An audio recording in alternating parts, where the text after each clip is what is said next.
What is going on, full-time family? We've got a couple of things to talk about in the MMA world. And ladies first, UFC female flyweight champion Jessica Andrade is responding to criticism of her win over Namajunas when she won the female flyweight title.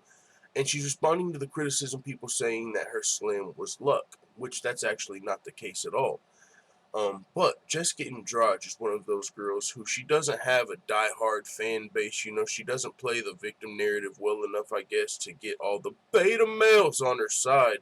So she doesn't really have a huge fan base to go to bat for her. But I will say this, if you're logical, then you realize the skill and the talent of this girl, Jessica Andrade. I mean, she's not very marketable, so she doesn't get the simps, and she doesn't have the victim story, so she don't get the betas. So that's the problem, and I get it. It's normal. Most fighters, I mean, it's the same with Amanda Nunes. The only reason she's as big of a star that she is today is because she's literally the best female fighter on the planet in 2 weight classes, and she cannot be denied.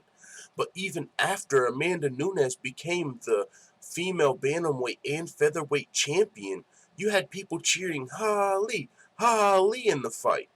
And why is that? It's not because Amanda Nunes is a bad person. It's just because she doesn't have a whole lot of fans. She's not as popular as Holly Holm. And really, when it comes to chants and, fandom, it really comes down to popularity. It doesn't matter if you're the better fighter or not. If there's a crowd and 80% of them are your fans, they're going to cheer your name whether you're the better fighter or not.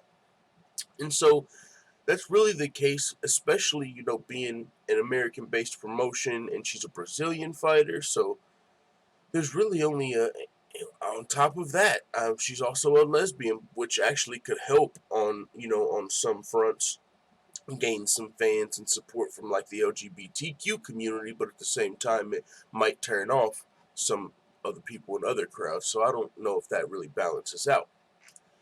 Either way, Jessica Andrade does not get the benefit of the doubt most of the time. And I say that because I do not believe this win was luck, and I do not believe her Karolina Kowalkiewicz win was luck.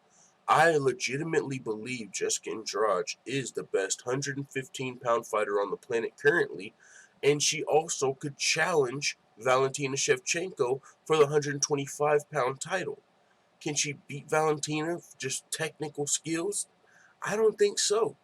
But this is MMA, there's intangibles, and also Jessica Andrade, like Valentina, used to fight at 135, so it's not like she don't have the size.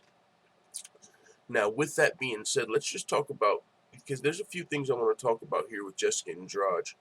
But the first thing is her win over Karolina Kowalkiewicz. After that, which was probably the most brutal one-punch knockout in WMMA history, she still didn't get the benefit of the doubt. People said, oh, she's just a brawler. She got lucky. She caught Karolina. But when she goes and fights Rose, she's going to get picked apart. She's just going to use Joanna's game plan. And I was like, man, that's not Joanna. Now, can Jessica Andrade lose? She can lose. I mean, I would be interested to see how she did against Joanna in a rematch. That would be a tough fight. Even Rose. Rose won the first round. But Jessica Andrade said that that was part of the plan. Now, do I believe Jessica Andrade? You have to. For one, she's a championship level UFC experienced caliber fighter, and for two, we just saw game bred Jorge Masvidal flying knee Ben Askren's head off, and it was a part of a plan. As fast as that moment was, it was a 4 or 5 second knockout. That was still a game plan. These are professional fighters. These are not motherfuckers fighting on World Star or at the drop of a hat randomly. They know their opponent. They know their opponent's skills. They know their opponent's cardio level. They know where their advantages are. They know where their weaknesses are. So you're not going to get to the highest level of the game without having a coach that can come up with some sort of game plan. So to accuse really any fighter at the highest level of winning by luck is kind of silly.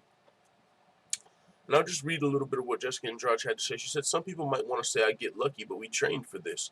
Instead of slamming her, if I punched her and she dropped, would that be luck too? I don't really know what good or bad luck. I just know I trained hard to make that win happen. It was earned during my training.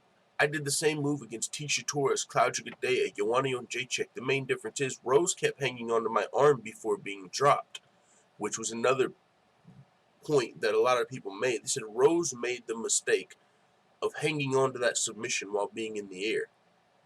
You cannot slam a fighter, especially on their head, if unless they are going for a submission. The only time you can slam a fighter like that is when they are still currently attempting a submission, which Rose Namajunas was, still working on Jessica Andrade's arm. And that's why she got slammed. So it wasn't even all Jessica Andrade. Of course, Jessica Andrade's nickname is Pile Driver, so she loves to slam girls. But she can't slam Rose right there if Rose isn't going for that submission. So it was not only the game plan of Andrade, but also a mistake by Rose, neither of which are luck. Now, there's something I saw there is one other thing she said that I found interesting. Um, right here, she said, against Rose, we already predicted she would win the first round. Now that's interesting. That's interesting. They're very realistic about Jessica Andrade's skill set. Because even if you want to fill your opponent out, would you be predicting you're going to lose the first round? That's interesting. Now, especially Jessica Andrade, you got to be efficient with your energy, conserve your cardio. So maybe you do make that game plan. But that lets you know right there. We know Rose can win rounds against Jessica Andrade. Even Jessica Andrade's team predicted she would lose the first round. They said we wanted to see the strategy she planned on using. And honestly, that's a scary strategy for for Jessica's team. You're predicting you're going to lose 1 out of 5 rounds? That means you must be confident you can get the finish or win 3 more, because if you give up 1 round, you've only got to lose 2 more and you lost the fight. So that is a dangerous strategy, going in predicting to give your opponent a round. But I respect it. I'm a big fan of Jessica Andrade's skills, actually. She competed at the UFC's bantamweight division, got legitimate wins. She wasn't no Daniel Cormier shit, you know what I'm saying, where she was undefeated up there, just beating everyone down. She was a little small for the division, but she made it work. She fought there and fought against legitimate UFC opponents, not fucking random, Invicta girls that are 8-9, losing records, 500 records. She fought against legitimate UFC caliber competition at bantamweight. Then she made the cut all the way down to 115, and now she's the best in the world. Jessica Andrade has only lost 1 fight at 115 pounds, and that was to Joanna Jędrzejczyk, and everybody has a bad night.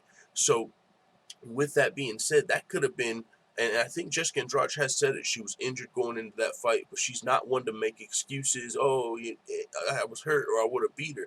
Joanna was the better woman that night.